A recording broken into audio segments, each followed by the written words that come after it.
Hi Makla, welcome to our channel. So last class ಅಲ್ಲಿ ನೋಡಿದ್ವಿ some of the key points of equilibrium chapters ಅದನ್ನ synopsis ಅಂತೀವಿ. So ಈ class ಅಲ್ಲಿ ನೋಡೋಣ some of the MCQs regarding this equilibrium. Okay, we shall move. Okay, here is the first question. Which of the following is not a general characteristics of equilibrium involving physical processes? Okay ಯಾವುದು physical processes ಅಲ್ಲಿ involve ಆಗಿಲ್ಲದೆ ಇರೋ equilibrium. Equilibrium is possible only in a closed system at a given temperature. All measurable properties of a system remains constant. All the physical processes stops at equilibrium. The opposing forces occur at the same rate and there is dynamic but stable condition. ನೋಡಿ ಅವ್ರು ಕೊಟ್ಟಿರೋದು which of the following is not a general characteristics of equilibria involving physical processes. Okay, ಹೇಳ್ಬೋದಾ? ಹಾಗೆ ನೋಡ್ತಾ ಹೋಗಿ answer ಯಾವ್ದಾಗಿರ್ಬಹುದು. ಹಾಗಿದ್ರೆ answer ಯಾವ್ದಾಗುತ್ತೆ ನೋಡಿ, ಅವರೇ ಕೊಟ್ಟಿದ್ದಾರೆ. ಈಕ್ವಿಲಿಬ್ರಿಯಂ ಅಂದ್ರೆ ಏನು? Equilibrium is a process where both forward direction and backward direction reactions are going to be what taking place at the same speed. ಹಾಗಿದ್ರೆ ಅವ್ರು ನೋಡಿ ಥರ್ಡ್ ಆಪ್ಷನ್ ಏನು ಕೊಟ್ಟಿದ್ದಾರೆ, ದೇ ಸ್ಟಾಪ್ಸ್ ಅಟ್ ಈಕ್ವಿಲಿಬ್ರಿಯಂ ಅಂದ್ರೆ ಈಕ್ವಿಲಿಬ್ರಿಯಂ ಅಲ್ಲಿ reaction ಆಗೋದಿಲ್ಲ ಅಂತ. So that's not possible. So option C is the answer. Okay, right. Next one, the liquid which has A dash vapor pressure is more volatile and has a dash boiling point. ನೋಡ್ತಾ ಹೋಗೋಣಂತೆ. The liquid which has a higher and lower ಇದಲ್ವಾ, right. ಸುಮ್ಮನೆ ಹಾಗೆ ನೋಡ್ತಾ ಬರೋಣ. Boiling point ಕಡಿಮೆ ಆಗಬೇಕು ಅಂದ್ರೆ ವೇಪರ್ ಪ್ರೆಷರ್ ಜಾಸ್ತಿ ಇರಬೇಕು and vice versa. The liquid which has a okay, ಇಲ್ಲಿ ಮೋರ್ ವಾಲಟೈಲ್ ಅಂತ ಕೊಟ್ಟಿದ್ದಾರೆ ನೋಡಿ. ಮೋರ್ ವಾಲಟೈಲ್ ಅಂದ್ರೆ it should be higher. Higher vapour pressure is more volatile and has a lower boiling point. ಹಾಗಿದ್ರೆ answer ಯಾವ್ದಾಗಬೇಕು? Option C. Okay, right. ಹಾಗಿದ್ರೆ next one, question number 3. Boiling point of the liquid depends on the atmospheric pressure. It depends on the altitude of the place. At high altitude, the boiling point ಏನಾಗುತ್ತೆ? High altitude ಅಲ್ಲಿ boiling points ಅಲ್ವಾ? ಇದು one of the application ನಮಗೆ ಗೊತ್ತಿರುತ್ತೆ. Boiling point as the atmospheric pressure decreases, boiling point is going to be decreases directly proportional ಅಲ್ವಾ? ಹಾಗಿದ್ರೆ higher altitude ಅಲ್ಲಿ atmospheric pressure ಕಡಿಮೆ ಇರುತ್ತೆ, ಹಾಗೇನೆ ಬಾಯ್ಲಿಂಗ್ ಪಾಯಿಂಟ್ ಕೂಡ ಏನಾಗಿರುತ್ತಂತೆ? ಕಡಿಮೆ ಇರುತ್ತಂತೆ, decreases. Right. Next, in an experiment 3 watch glasses containing separately 1 ml each of acetone, ethyl alcohol and water are exposed to atmosphere and the experiment with different volumes of the liquids in a warmer room is repeated. It is observed that in all such cases, the liquids eventually disappears and the time taken for the complete evaporation in each case was different. The possible reason is ಯಾಕಿರಬಹುದು ಅಂತ ಹೇಳಿ. ಹಾಗಾದ್ರೆ ಇಲ್ಲಿ evaporation ಆಗ್ತಾ ಇದೆ ಅಂತ ಅಂದ್ರೆ watch class ಅಂತಾನು ಹೇಳಿದ್ದಾರೆ, ಕರೆಕ್ಟ್ ಅಲ್ವಾ? ಅಂದ್ರೆ ಎವಾಪರೇಷನ್ ಆಗ್ತಾ ಇದೆ, ಎಲ್ಲದೂ ಕೂಡ ವಾಲಟೈಲ್. ಹಾಗಿದ್ರೆ ಇದೆಲ್ಲ ಯಾಕಿರಬಹುದು? The nature of the liquid is different, obviously. Acetone, ethyl alcohol, water. Next, the amount of the liquid is different. The temperature is different ಅಂತ. ಹಾಗೆ ನೋಡ್ತಾ ಬನ್ನಿ. The time taken for the complete evaporation depends upon, correct, the nature of the liquid, the amount of the liquid and the temperature. ಹಾಗಿದ್ರೆ ಯಾವ್ದಾಗಬಹುದು? That's going to be option D. Next, A small amount of acetone, a small amount of acetone is taken in a watch glass and kept open in atmosphere. Which statement is correct for the given experiment? Acetone ತಗೊಂಡು watch glass ಅಲ್ಲಿ ಇಟ್ಟಿದ್ದೀವಿ. The rate of condensation from vapor to liquid state is higher than the rate of evaporation. Right? Next, the rate of condensation from vapor to liquid state is equal to the rate of evaporation. The rate of condensation from vapor to liquid state is much less than the rate of evaporation. The rate of condensation from vapor to liquid state is equal or less than the rate of evaporation. Okay? So, ನೋಡೋಣ ಯಾವುದಿರಬಹುದು. A small amount of acetone is taken in a watch glass and it is kept open in atmosphere. ಅಂದ್ರೆ ಒಂದು watch glass ತಗೊಂಡು ಅದರಲ್ಲಿ acetone ತಗೊಂಡು ನಾವೇನ್ ಮಾಡಿದೀವಂತೆ ಈ ತರ watch glass ಇದೆಯಂತ ಹೀಗೆ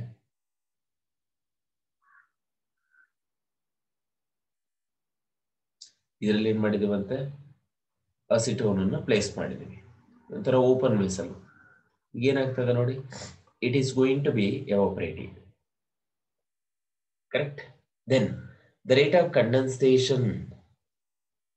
ಈಗ ನೋಡಿ ಈ ಪ್ರೋಸೆಸ್ ಅನ್ನು ಏನಂತ ಕರೀತಾ ಇದೆ? Especially it is a open vessel. ಈ ಪ್ರೋಸೆಸ್ ಅನ್ನು ಏನಂತ ಕರೀತಾ ಇದೆ ನೋಡಿ? That is going to be called as what? Vaporisation or evaporation ಅಂತ ಹೇಳ್ಬೋದಾ? ನೆನ್ಪಿಟ್ಕೋ, when it has to come back, ಅದನ್ನು ನಾನೇನಂತ ಕರಿತಾ ಇದ್ದೀನಿ? Condensation.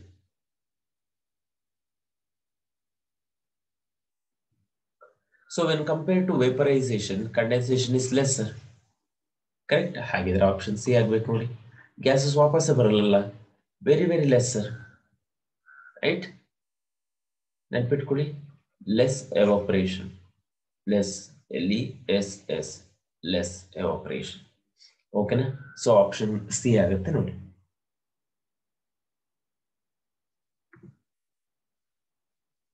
Next one. When pressure is applied to the equilibrium system, ice to water, which of the following phenomenon will happen? ಯಾವ್ದಾಗುತ್ತೆ ಒಂದ್ಸಲ ನೋಡಿ.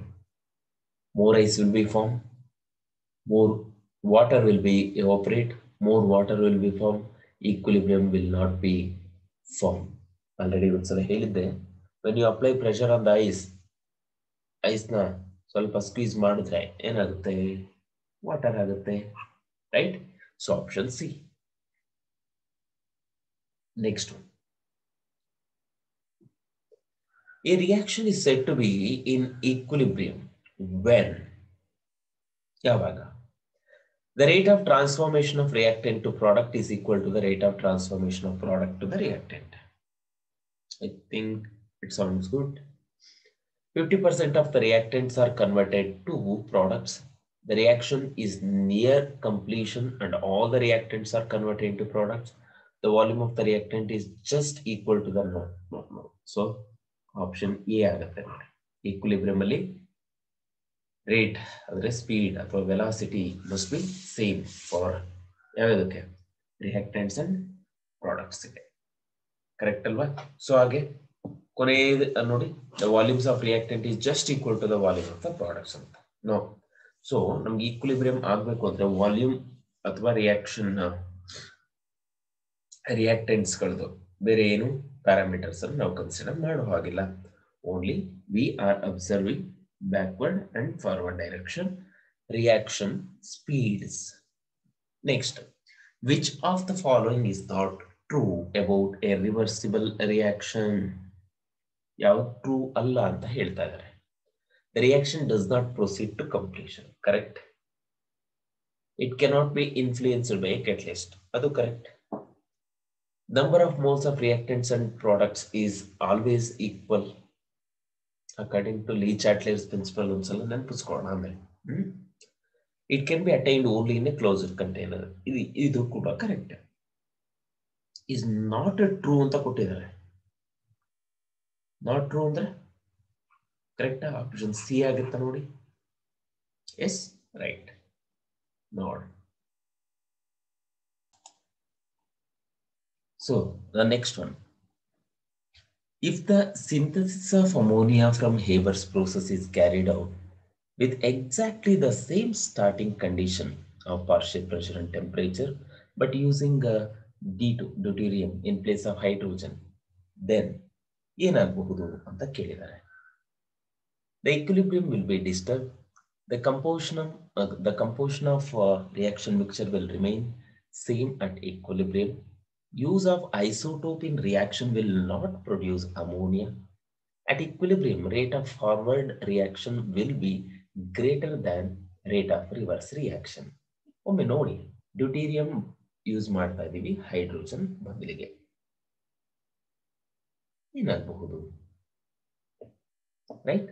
So, the reaction mixtures starting either with hydrogen or deuterium, which reach equilibrium with the same composition, except that deuterium and ನೋಡಿ ಅಲ್ಲಿ NH3 ಬರ್ತಾ ಇತ್ತು, ಇಲ್ಲೇನು ಬರುತ್ತೆ? ND3 ಬರುತ್ತೆ.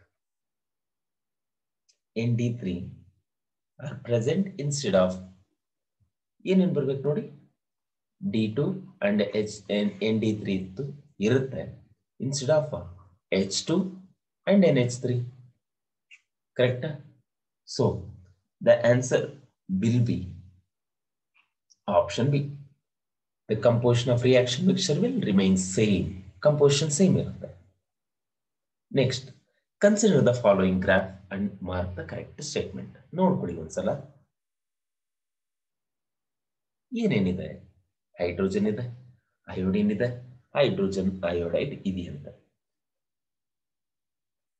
Chemical equilibrium in reaction H2 plus I2 giving rise to 2HI can be attained from other directions. ಹೌದಲ್ವಾ?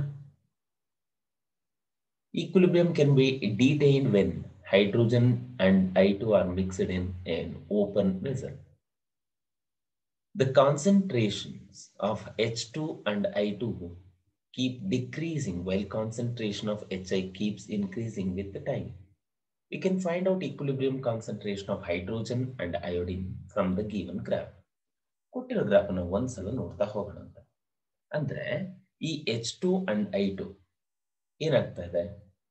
ಈ composition ನೋಡಿ, ಇಲ್ಲಿ HI ಇಲ್ಲೂ ಬರ್ತಾ ಇದೆ, HI ಇಲ್ಲೂ ಬರ್ತಾ ಇದೆ. H2 I2 ಅಂದ್ರೆ ಈ ಡೈರೆಕ್ಷನ್ ರಿಯಾಕ್ಷನ್, ಈ ಪರ್ಟಿಕ್ಯುಲರ್ ಡೈರೆಕ್ಷನ್ ರಿಯಾಕ್ಷನ್ ಅಲ್ಲಿ H2 I2 ಕಂಬೈನ್ ಆಗಿ ಕರೆಕ್ಟ್ HI ಬರುತ್ತೆ. ಈ ಡೈರೆಕ್ಷನ್ ಅಲ್ಲಿ ಕೂಡ H2 and I2 ಕಂಬೈನ್ ಆಗಿ HI ಬರ್ತದೆ. ಹಾಗಾದ್ರೆ that is going to be right, reversible ಆಗ್ತಾ ಇದೆ. ಎರಡು ಡೈರೆಕ್ಷನ್ ಇಂದನೂ HI ಫಾರ್ಮೇಶನ್ ಆಗ್ತಾ ಇದೆಯಂತೆ. So option should be A. ಹೌದಲ್ವಾ? Right. What are the products formed when deuterium is added equilibrium reaction of H2 and I2? ಏನ್ ಬರಬೇಕು? ಒಂದು HD ಅಂದ್ರೆ HI ಜಾಗದಲ್ಲಿ DI ಅಂದ್ರೆ ಸಾರಿ HD ಮತ್ತೆ ಇನ್ನೊಂದು DI D2 HI ಏನೇನು ಬರಬಹುದು ಅಂತ. Equilibrium reaction H2 and I2 ಹಾಕಿದ್ರೆ ಏನೇನು ಬರುತ್ತೆ? Possibilities is they. ಕರೆಕ್ಟಾ? ಏನೇನು ಪಾಸಿಬಿಲಿಟೀಸ್ ಅಂತ ನೋಡುತ್ತೆ. ದಟ್ ಮೇ ಫಾರ್ಮ್ HD ಆಗಬಹುದು, ಅಂದ್ರೆ H2 ಬರುತ್ತಲ್ಲ ಅದೇ ತರ. ಇದು H2 ತರ, ಇದು HI ತರ, ಇದು H2 ತರ. ಪಾಸಿಬಿಲಿಟೀಸ್ ಪರ್ಮುಟೇಷನ್ ಅಂಡ್ ಕಾಂಬಿನೇಷನ್ ಕೊಟ್ಟಿದ್ದಾರೆ. ಸೊ ಎಲ್ಲವೂ ಆಗಬಹುದು. ಈಕ್ವಿಲಿಬ್ರಿಯಂ ಇರುವಾಗ ಡ್ಯೂಟೀರಿಯಂ ಅಂದ್ರೆ D2 ಹಾಕಿದ್ರೆ that is going to give the composition all of this. Okay, ಗೊತ್ತಿರಬೇಕು. If a system at equilibrium, the rate of forward to the reverse reaction is equilibrium ಅಲ್ಲಿ ಕೇಳ್ತಾ ಇರೋದು ಏನಾಗಿರುತ್ತೆ? So that should be equal, right? Rate ಕೇಳಿದ್ದಾರೆ, rate of ಅಂತ ಅಂದರೆ speed equal ಆಗಿರುತ್ತೆ, right. Next K1 and K2 are the equilibrium constant for reaction 1 and 2. ಕೊಟ್ಟಿದ್ದಾರೆ reaction ಒಂದ್ಸಲ ನೋಡಿ. N2 plus O2 giving rise to 2NO. 2NO giving rise to half NO giving rise to half N2 plus half O2. ಈ 1 and 2ಗೆ ಏನು differences ಅಂದ್ರೆ just ಇಲ್ಲಿ 1 mole complete ಆಗಿ ತಗೊಂಡಿದ್ದಾರೆ ಅಥವಾ 2 moles of NO is formed. ಇಲ್ಲಿ 1 mole of NO is giving rise to half N2 and half O2. ಸರಿನಾ? ಈಗ K1 ಅನ್ನು ನೋಡೋದಾದ್ರೆ that is equal to NO to the power of 2 ಗೊತ್ತಿದೆ ನಿಮ್ಗೆ ಆಲ್ರೆಡಿ ಹೇಗೆ ಬರೆಯೋದು ಇದನ್ನಂತ, divided by N2 into O2. ಅದೇ ರೀತಿ K2 ತಗೊಂಡ್ರೆ ಏನ್ ಬರುತ್ತೆ, N2 to the power of half into O2 to the power of half divided by NO. Correct ಅಲ್ವಾ?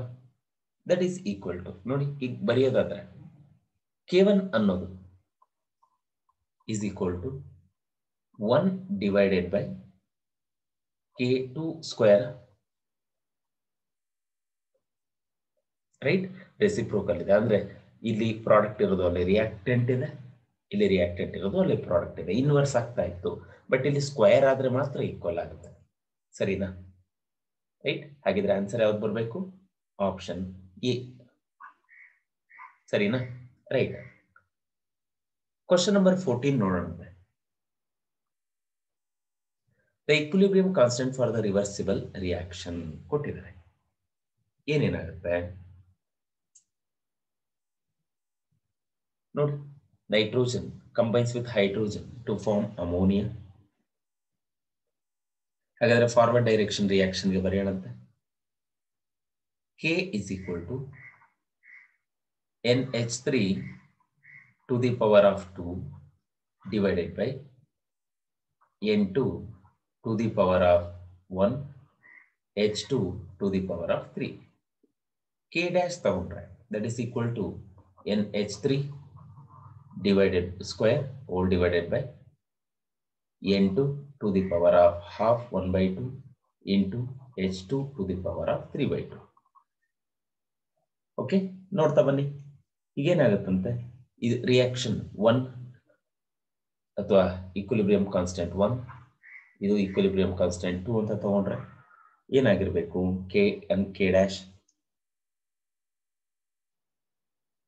ಹೌದಾ? ಎರಡು ಅಮೋನಿಯಾ ಇದೆ, ಅದೇನಾಗಿದೆ ಇಲ್ಲಿ NH2. ಓಕೆ, ಒಂದು ಸೆಕೆಂಡ್, ಇಲ್ಲಿ NH3 ಒಂದೇ ಮೋಲ್ಸ್ ಇದೆ ಅಲ್ವಾ? Right. That is going to be K dash is equal to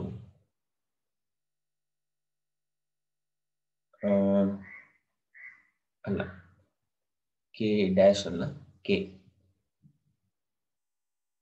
is equal to K dash whole square ಆಗಿರುತ್ತೆ ನೋಡಿ.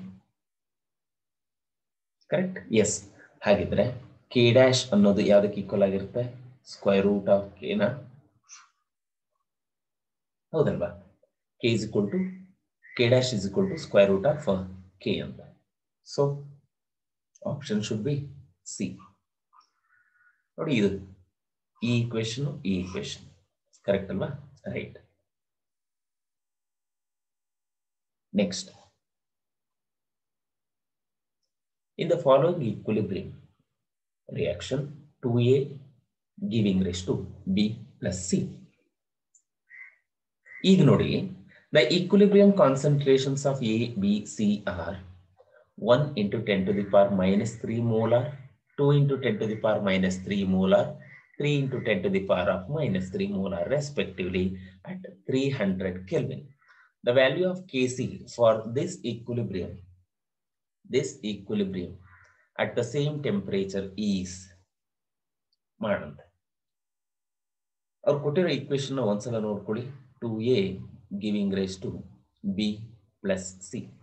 ಹಾಗಿದ್ರೆ kc ವ್ಯಾಲ್ಯೂ ಏನು ಬರುತ್ತೆ? That is equal to b into c concentration divided by a to the power of 2. That is equal to 2 into 10 to the power minus 3 into 3 into 10 to the power minus 3 whole divided by 1 into 10 to the power minus 3 whole square. Correct? Right? ಹಾಗಾದ್ರೆ 1 into 10 to the power minus 3, 1 into 10 to the power of minus 3 ಅಂದ್ರೆ square ಹೊರಟೋಗುತ್ತೆ. That is equal to 3 2s 6. So kc is equal to 6 ಬರುತ್ತೆ. ಸರಿನಾ? Right. Next, question number 16. Given the reaction between two gases represented by A2 and B2 give the compound AB. At equilibrium, the concentration of A2, B2 and AB they have given. If the reaction takes place in a sealed vessel at 527 degrees Celsius, then the value of Kc will be ಅಂತ ಕೊಟ್ಟಿದ್ದಾರೆ. Apply the same rule. ಬರುತ್ತೆ answer ಮಾಡಬಹುದಲ್ವಾ? Right. ಹಾಗಿದ್ರೆ ಈಗ ನೋಡೋಣಂತ equation for equilibrium constant ಏನ್ ಬರುತ್ತೆ ನೋಡಿ. Kc is equal to AB square divided by A2 and B2. AB ಅಂತಂದ್ರೆ ಏನ್ ಬರುತ್ತೆ ನೋಡಿ, 2.8 into 10 to the power minus 3 whole square divided by 3 into 10 to the power minus 3 into 4.2 into 10 to the power minus 3. That is equal to ಏನು ಬರುತ್ತೆ ನೋಡಿ, minus 3 whole square minus 3 whole square cancel ಆಗಿರುತ್ತೆ. 2.8 whole square divided by 3 into 4.2. That is equal to 3 3s are 9 ಬಂದಿರುತ್ತೆ approximately. 4 3s are 12 approximately values ನಾನು ಹೇಳ್ತಾ ಇರೋದು 12.6. So approximately ಅಂದ್ರೆ calculation ಮಾಡಿದ್ರೆ that should be less than 1 ಬರಬೇಕು. ಇರೋದೇ ಒಂದು ಆಪ್ಷನ್ 0.62. ಕರೆಕ್ಟಾ? 0.62. ಸೊ ಆಪ್ಷನ್ ಸಿ ಬರುತ್ತೆ ನೋಡಿ ಮಕ್ಕಳು, ಹೌದಲ್ವಾ? ರೈಟ್. ನೆಕ್ಸ್ಟ್ ಕ್ವಶನ್ ನಂಬರ್ 17 ನೋಡಿ. That is going to be a reaction is A plus B giving rise to C plus D. Initially we start with equal concentrations of A and B. At equilibrium, we find that the moles of C is 2 times, ನೆನ್ಪಿಟ್ಕೋಬೇಕು, moles of C is 2 times that of A. What is the equilibrium constant of the reaction ಅಂತ ಕೇಳಿದ್ದಾರೆ. ಮಾಡ್ಬೋದಲ್ವಾ? Right. ಹಾಗಾದ್ರೆ A plus B giving rise to C plus D. Okay? At equilibrium, say for example ಈಗ X moles ಇದೆ ಅಂತ ಅಂದ್ಕೊಳ್ಳೋಣಂತೆ. ಇದೆಷ್ಟಾಗಿರ್ಬೇಕು?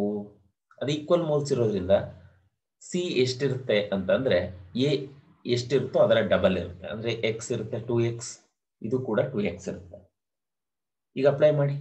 Kc is equal to 2x into 2x divided by x into x.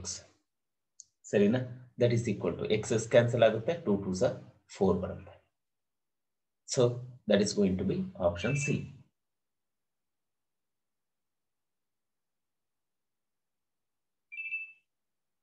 ಸರಿನಾ? Right. Next 18th one. In A plus B giving rise to C, the equilibrium constant is. ನೋಡ್ತಾ ಬನ್ನಿ. ಈಗ ಮಾಡೋದಾದ್ರೆ as like A plus B giving rise to C. Kc is equal to concentration ಅಲ್ವಾ ನೋಡಿ. C ಅನ್ನೋದು mole per litre ಇರುತ್ತೆ, ಅಂದ್ರೆ mole by litre to the power of delta N.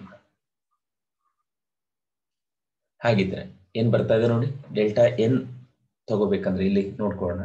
Delta N is equal to 1 mole ಇದೆ product side, reactant side 2 moles ಇದೆ. That is equal to -1.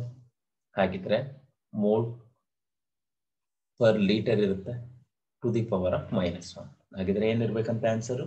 That should be litre mole to the power of -1. ಸರಿನಾ? ಈ formula apply ಮಾಡ್ಕೋಬೇಕು ಮಕ್ಕಳ. Right? ಹೇಳಿ answer ಯಾವ್ದು ಬರ್ತಾ ಇದೆ? Option A. Right? Yes. For the reaction C plus CO2 giving raised to 2 CO, the partial pressure of CO2 and CO are 2 atmosphere and 4 atmosphere respectively. The Kp for the reaction is, ಗೊತ್ತಿದೆ already ನಮಗೆ. Kp and Kc almost same ಇರುತ್ತೆ, but in terms of partial pressure ನಾವು ತಗೊಳ್ತಾ ಇದ್ದೀವಿ. Kp is equal to partial pressure of CO whole square divided by partial pressure of CO2. ಯಾಕೆ ಬರ್ಕೊಂಡೆ? ಬರೀ CO2 ಯಾಕೆ? ಇಲ್ಲಿ ಕಾರ್ಬನ್ ಅನ್ನೋದು ಸಾಲಿಡ್ ಇದೆ, ತಗೋಬಾರದು. Partial pressures of solid is equal to 0 ಬಂದಿರುತ್ತೆ. ಹಾಗಾಗಿ ಈಗ ನೋಡಿ ಎಷ್ಟು ಬರ್ತಾ ಇದೆ? That is equal to 4 square divided by 2, that is equal to ಎಷ್ಟು ಬರುತ್ತೆ? Okay, one second. Partial pressure of C ಇಲ್ಲೆಲ್ಲಾದ್ರೂ ಬರೆದಿರ್ತೀನಿ. Partial pressure of C that is equal to 1 ಬಂದಿರುತ್ತೆ. ಸಾರಿ, 0 ಅಂತ. That's going to be 1 unity, ಯಾಕೆಂದ್ರೆ solid ಇರುತ್ತಲ್ವಾ.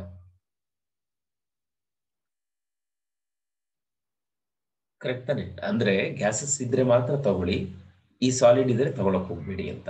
Okay, ಅಂದ್ರೆ ಇದು ಕೂಡ ತಪ್ಪಾಗತ್ತಲ್ವ. ಸೊ ಕಾನ್ಸಂಟ್ರೇಷನ್ ಅಂತ ಬಂದ್ರೆ ಸಾಲಿಡ್ಸ್ ಅನ್ನ ನಾವು ಕನ್ಸಿಡರ್ ಪಾರ್ಷಿಯಲ್ ಪ್ರೆಷರ್ಸ್ ಅಂತ ಬಂದ್ರೆ we are not considering what solids. ಹಾಗಾಗಿ ಗ್ಯಾಸಸ್ ಮಾತ್ರ ಕನ್ಸಿಡರ್ ಮಾಡ್ಕೊಳ್ತಾ ಇದ್ದೀವಿ. 16 divided by 2 ಬರುತ್ತೆ, ದಟ್ ಈಸ್ ಈಕ್ವಲ್ ಟು 8. ಓಕೆನಾ? Next question number 20. In which of the following equilibrium Kc and Kp are not equal ಅಂತ ಕೊಟ್ಟಿದ್ದಾರೆ. ನೋಡ್ಕೋಬೇಕು. ಡೆಲ್ಟಾ ಎನ್ ವ್ಯಾಲ್ಯೂ ನಮಗೆ ಗೊತ್ತಿದೆ, ಫಾರ್ಮುಲಾ ಹೌದಾ? Kp is equal to ಏನಂತ ನೋಡ್ತಾ ಬನ್ನಿ. ಫಾರ್ಮುಲಾ ಗೊತ್ತು. Kp is equal to Kc into RT to the power of delta N. ಎರಡು ಈಕ್ವಲ್ ಆಗಬಾರ್ದು ಅಂದ್ರೆ delta N should not become equal to 0. ಓಕೆನಾ? ರೈಟ್. ಹಾಗಿದ್ರೆ ನೋಡಿ, ಗ್ಯಾಸಸ್ ಇದೆ ಇಲ್ಲಿ. ಫಸ್ಟ್ ಒನ್ ಅಲ್ಲಿ ರೈಟ್ ಸೈಡ್ ಅಲ್ಲಿ 2 moles, ಲೆಫ್ಟ್ ಸೈಡ್ ಅಲ್ಲಿ 2 moles, 0 ಆಗುತ್ತೆ. ಇಲ್ಲೇನಾಗುತ್ತೆ? 2 moles ಇದೆ, ಇಲ್ಲೂ 2 moles ಇದೆ, 0 ಆಗುತ್ತೆ. ಮೋಲ್ಸ್ ಅನ್ನ ಹೇಗೆ ಕ್ಯಾಲ್ಕುಲೇಟ್ ಮಾಡೋದು ಗೊತ್ತಲ್ಲ? ಇದರ ಹಿಂದೆಗಡೆ ನಂಬರ್ ಏನಿದೆ ನೋಡು, 1 ಇದೆ. ಇದು ಹಿಂದೆಗಡೆ ನಂಬರ್ 1 ಇದೆ, ಇಲ್ಲೂ ಕೂಡ 1 ಇದೆ, ಇಲ್ಲೂ ಕೂಡ 1 ಇದೆ. So sulphur dioxide 1 mole, NO2 1 mole, SO3 1 mole and NO 1 mole. ಹಾಗಾದ್ರೆ 2 - 2 0 ಆಗುತ್ತೆ. ಸೊ ಇದು ಕೂಡ ಆಗಲ್ಲ. ಇಲ್ಲಿ 2HI and H2 plus I2 2 moles ಇದೆ.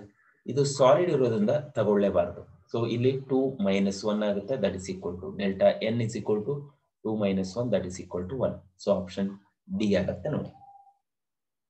ಸರಿನಾ? Yes. Next question number 21. For the following reaction in gaseous phase, CO plus half O2 giving rise to CO2. ಹಾಗಾದ್ರೆ Kp by Kc ಏನಾಗಿರುತ್ತೆ ಅಂತ ನೋಡ. Kp is equal to, ಇದರಲ್ಲಿ delta N ಎಷ್ಟು ಬರುತ್ತೆ ಒಂದ್ಸಲ ನೋಡ್ಕೊಳ್ಳೋಣ. Delta N is equal to 1 minus CO 1 mole ಇದೆ ಅಂದ್ರೆ 1/2, ಸಾರಿ 1.5, that is equal to 0.5 ಅಂದ್ರೆ 1/2 ಬಂದಿರುತ್ತೆ. ಈಗ ನೋಡೋಣ, ನಮಗೆ ಗೊತ್ತು Kp is equal to Kc into RT to the power of delta N. Formula ಈಗ Kp by Kc ತಗೊಂಡ್ರೆ that is equal to RT to the power of 1/2 ನ. ಆದ್ರೆ ಇಲ್ಲೇನಾಗುತ್ತೆ ನೋಡಿ, -1/2 ಇರುತ್ತೆ. ಇಲ್ಲೂ ನಾವು -1/2 ತಗೋಬೇಕಾಗತ್ತೆ. ಸರಿನಾ? Right. therefore option will be RT to the power of -1/2. ಇಲ್ಲಿದೆ ಆನ್ಸರು. ಆಪ್ಷನ್ ಬಿ ನಲ್ಲಿದೆಯಾ? ನೋಡ್ತಾ ಹೋಗಿ. Option B is the answer. Correct? Yes. So the next one,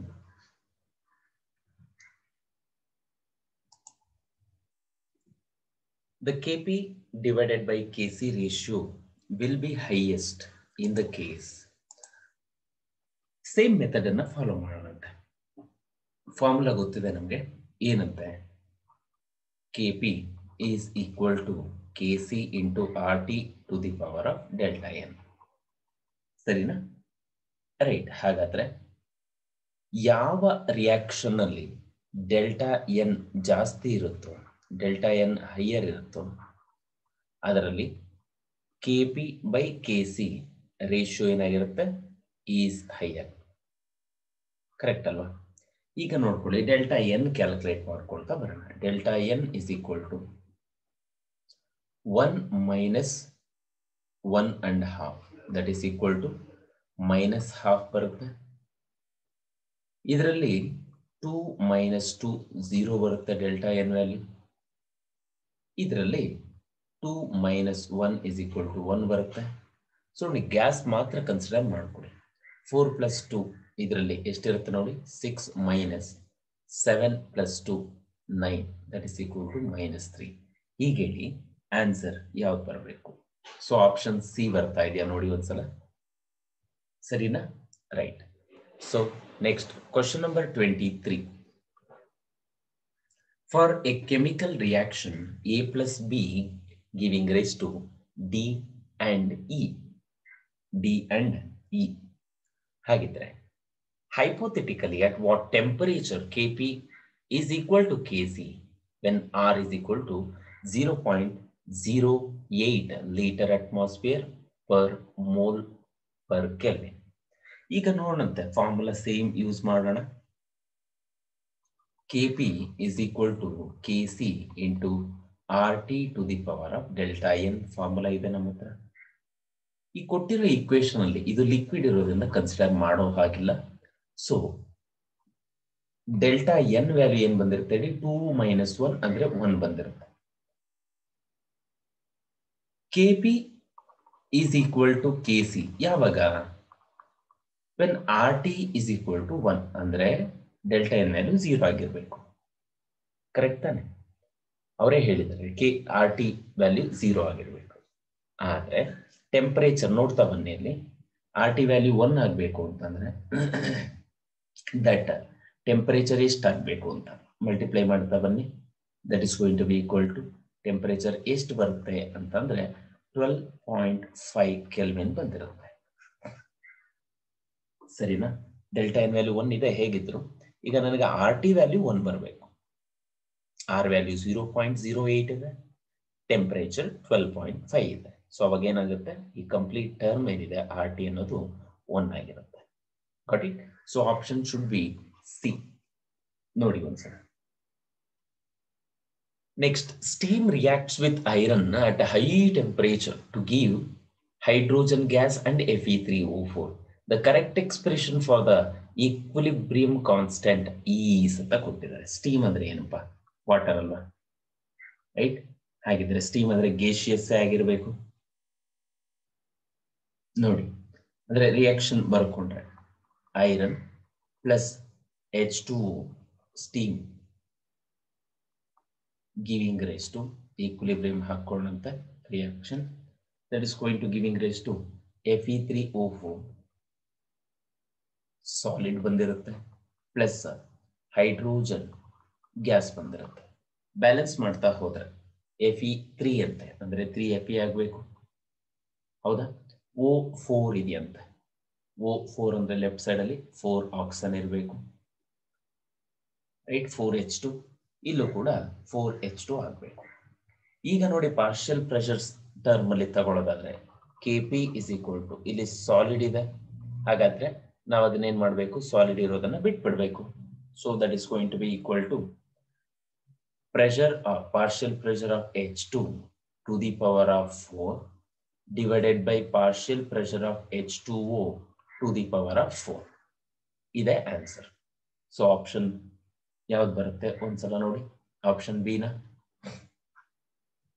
right. Question number 25. For the reaction C plus O2, C plus CO2 giving rise to 2CO, Kp is equal to 63 atmosphere at 1000 Kelvin. If at equilibrium, P of CO is equal to 10 pCO2, then the total pressure of the gas at equilibrium is. ನೋಡ್ತಾ ಹೋಗೋಣಂತೆ. Same method ಅನ್ನ use ಮಾಡಬೇಕಾಗುತ್ತೆ. ಹಾಗಾದ್ರೆ applying the law of mass action. ಇಷ್ಟೊತ್ತು ಭಾಗದಲ್ಲಿ equation ಯಾವ್ದು ಹೇಳಿ? Kp is equal to partial pressure of CO whole square divided by partial pressure of CO2. ಅಥವಾ ನಾವೇನ್ ಮಾಡ್ಬೋದು? Kp ವ್ಯಾಲ್ಯೂ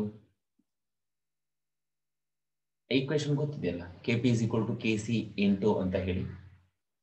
ಅದರಲ್ಲಿ ಅವರೇ ಕೊಟ್ಟಿದ್ದಾರೆ 63 is equal to 10 pCO2 whole square divided by partial pressure of CO2. Correct ತಾನೆ? 63 atmosphere ಕೊಟ್ಟಿರಲ್ಲ, ಹಾಗಾಗಿ right. ಈಗ ನೋಡೋಣಂತೆ. Kp value 63 ನ ಎಸ್. ಹಾಗಿದ್ರೆ ನೋಡ್ತಾ ಬನ್ನಿ ಎಷ್ಟು ಬರುತ್ತೆ ಅಲ್ಲಿಗೆ. 63 ಈಸ್ ಈಕ್ವಲ್ ಟು 10 10s 100 ಬಂದಿರುತ್ತೆ into pCO2 into pCO2 divided by pCO2. Cancel ಆಗುತ್ತೆ. ಪಾರ್ಷಿಯಲ್ ಪ್ರೆಷರ್ ಆಫ್ CO2 ಬೇಕು ಅಂತಂದ್ರೆ ನಮಗೆ ಗೊತ್ತು. ಈಗ ಮಾಡೋಣಂತೆ. Partial pressure of CO2 is equal to 63 divided by 100. ನೋಡ್ಕೊಳ್ಳಿ ಈಗ ಎಷ್ಟು ಬರುತ್ತೆ ಅಲ್ಲಿ. 0.63 ಬಂದಿರುತ್ತೆ. Correct. Partial pressure of CO2 is equal to 0.63 ಬಂದಿರುತ್ತೆ. Yes, correct. ಹಾಗಿದ್ರೆ ನಮಗೆ ಗೊತ್ತಿದೆ equation. Partial pressure of CO is equal to 10 times of partial pressure of CO2. That is equal to 10 into 0.63, that is equal to 63 ಅಂತ. ಈಗ ಹೇಳಿ, partial pressure of CO plus partial pressure of CO2 is equal to P total ಆಗುತ್ತಾ? ಇದು 63 ಇದೆ, ಇದು 0.63 ಇದೆ. that is equal to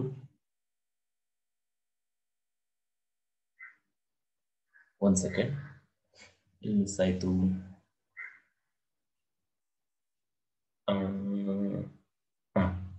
ಸಾರಿ, ಇದು 6.3 ಅಲ್ವಾ? Right. 6.3 plus 0.63 that is equal to 6.93 atmosphere ಆಗಬೇಕು.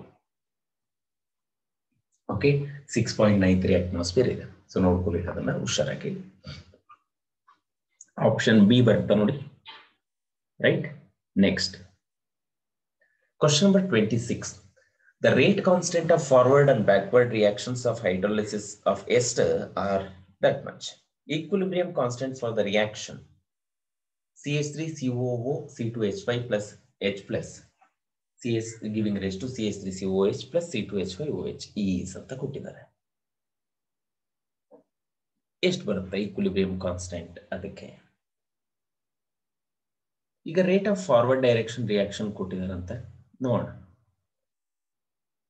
ಎಷ್ಟು, ಅಥವಾ ಈಕ್ವಿಲಿಬ್ರಿಯಂ ಕಾನ್ಸ್ಟೆಂಟ್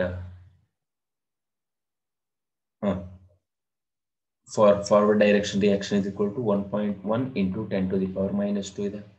ಅದೇ ತರ rate constant of backward direction reaction is 1.5 into 10 to the power of minus 2 minus 3.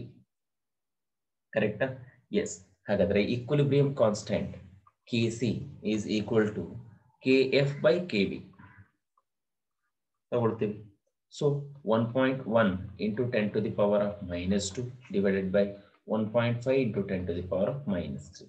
So answer will be approximately 7.33 ಬಂದಿರುತ್ತೆ ನೋಡಿ. Correct. ಇದು 11 ಡಿವೈಡೆಡ್ ಬೈ 1.5 ಇರುತ್ತೆ. So option D ಕರೆಕ್ಟಾ.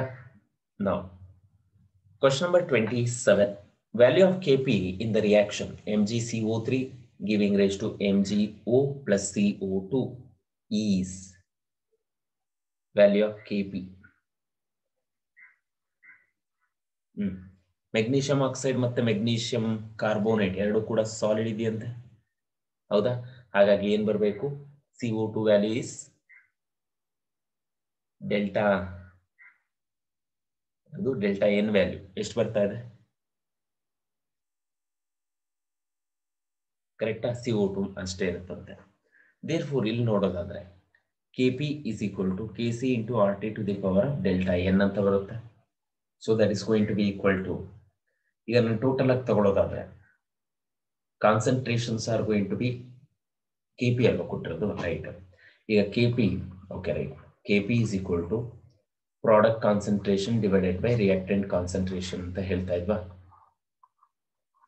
ಇದು ಸಾಲಿಡ್ ಇದೆ, ಇದು ಸಾಲಿಡ್ ಇದೆ, ಕ್ಯಾನ್ಸಲ್ ಆಗುತ್ತೆ, ಅಂದ್ರೆ ಅದನ್ನ ಕೌಂಟೇ ಮಾಡೋಲ್ಲ. ಹಾಗಾದ್ರೆ ಪಾರ್ಷಿಯಲ್ ಪ್ರೆಷರ್ ಆಫ್ CO2 ಅಷ್ಟೇ ಬರೋದು, ರೈಟ್? ಸೊ ಆಪ್ಷನ್ ಎ ಬರುತ್ತೆ ನೋಡಿ. Next question number 28. Which of the following is an example of homogeneous equilibrium? Homogeneous ಆಗಬೇಕು ಅಂದ್ರೆ reactants and the products should be in the same physical state. Okay, ಮೊದಲನೇ reaction ನೋಡುತ್ತೆ, ಎಲ್ಲ gases ಇದೆಯಾ? Okay, ಇದಾಗಬಹುದು. Second one ಅಲ್ಲಿ ಒಂದು solid ಇದೆ, ಇನ್ನೊಂದು gas ಇದೆ, ಇದಾಗಲ್ಲ. ಇದರಲ್ಲಿ ಒಂದು ಸಾಲಿಡ್ ಇದೆ, ಇದಾಗಲ್ಲ. ಇದರಲ್ಲೂ ಸಾಲಿಡ್ ಇದೆ, ಇದು ಆಗಲ್ಲ. So option A is the correct one. Homogeneous equilibrium ಅಂತ ಕರಿತಾ ಇದೀವಿ, ಕರೆಕ್ಟಾ? Right. Question number 29. Unit of equilibrium constant for the given reaction is. Unit ಅಲ್ಲಿ ನೋಡಿ, ನಿಕಲ್ ಸಾಲಿಡ್ ಇದೆ, ಕರೆಕ್ಟಾ? ರೈಟ್. ಹಾಗಿದ್ರೆ ಈಗ ನೋಡೋಣಂತ ಏನ್ ಬರುತ್ತೆ ಅಂತ ಹೇಳಿ. Equilibrium constant K is equal to NiCO 4 times to the power of 1 divided by carbon monoxide to the power of 4. That is equal to, ಇದನ್ನ ನಾವು ಮೋಲ್ per liter ಅಂದ್ರೆ divided by ಇದು mole per liter to the power of 4. That is equal to, ಏನ್ ಬರ್ಬೇಕು ಹೇಳಿ? mole per liter to the power of -1. ಓಕೆ, ಇದನ್ನ +1 ಅಂತ ಅಂದ್ಕೋಣ, ಇದನ್ನ 4 ಅಂದ್ಕೋ. That is going to be 4 - 1 ಅಂದ್ರೆ -4 + 1 ಆಗಿರುತ್ತೆ, -3. ಸೊ ಆಪ್ಷನ್ ಎ ಆಗಿರುತ್ತೆ ನೋಡಿ. Next, the thermal dissociation of calcium carbonate showing heterogeneous equilibrium is calcium carbonate giving rise to CaO plus CO2. For this reaction, which of the following are true? K-C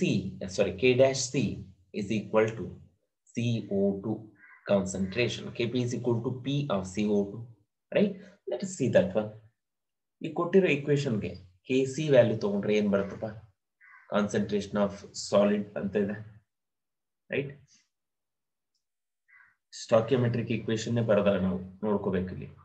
Kc is equal to CaO concentration into CO2 concentration divided by calcium carbonate concentration.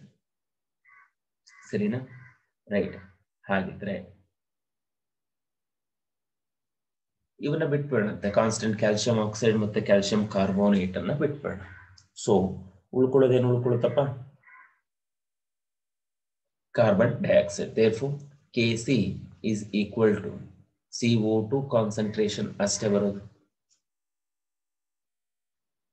ಅಥವಾ Kp ತಗೊಂಡ್ರೆ that is equal to partial pressure of CO2 ಅಷ್ಟೇ ಬರೋದು, ಸರಿನಾ? Right. So answer ಏನಾಗ್ಬೇಕಂತೆ? Option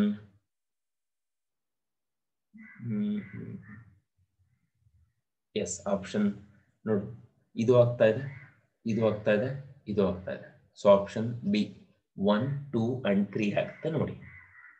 ಹೌದಾ? Right.